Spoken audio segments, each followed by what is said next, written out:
organization was something that Ralph Bunche had his hand in at every step of the way. So the initial UNTSO mission related to the mediation process that he was absolutely central to. The Suez Crisis, the UN Emergency Force, which I would consider the first true peacekeeping mission, not just observing, but actually having a more active role, was something that he stood up, that Dag Hammarskjöld called him Corporal Bunche as it was going on, as he was trying to put it together. And that continued on. So peacekeeping is a really central theme. Later in his life, Ralph Bunche was asked on several occasions, what was he most proud of? And he would always say peacekeeping.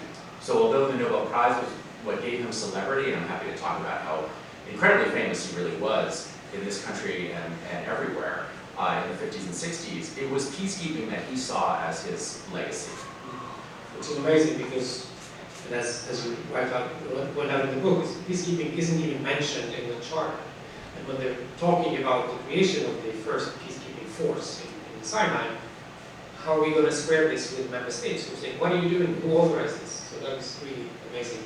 So on the title of the book, he called himself an incurable optimist. You are calling him the indispensable man. Is it his optimism that makes him indispensable, or what? Tell us about the title. Sure, so the title comes from a moment when, during the Vietnam War, which Ralph Bunche was deeply troubled by, I'm happy to talk more about, that sort of sorry episode in both American history and history of this organization, which tried very hard to find some path forward. He and U Thant were visiting the White House, and Secretary of State at the time, Dean Rusk, introduces Ralph Bunche to Lyndon Johnson, who Bunche, of course, had already met many times. He was on a first-name basis with essentially every president from Harry Truman on.